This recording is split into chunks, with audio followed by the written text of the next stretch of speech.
I think this is a super interesting question about technology.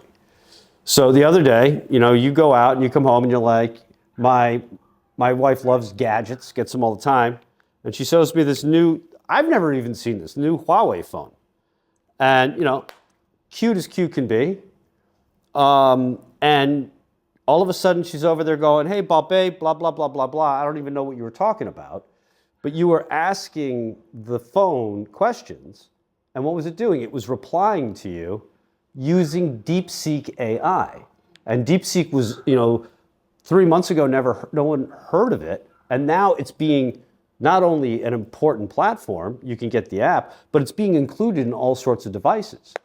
But the most important thing about this Huawei phone isn't the phone, it's not the AI, it's part of what I do in my daily life, which is trying to help and explain to especially Americans why it is critically important that the Americans and the Chinese find a way to be able to work together. This phone, if you were to ask the American government, this phone should not exist. Why? Because for the last 4 years, the United States has put in policies that has sought to try and contain China. You can't buy these chips, you can't buy this technology, you can't buy this machinery.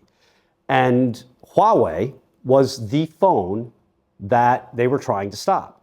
Huawei was the technology they were trying to stop. They were saying national security, but ultimately we had a conversation the other night. Why do you no longer like Apple? When I met you 5 years ago, Apple, Apple, Apple. Now you have this phone, and you have other phones that are not Apple. And how is the AI experience on your Apple phone? There is no AI really. You have Siri. So I think this is what's fascinating is you've had the American government trying to contain China from its development, and it hasn't worked.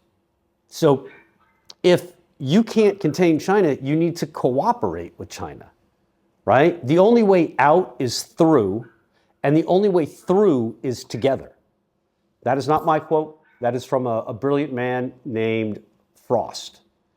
So this is what technology in China is all about, just like your car, your Neo.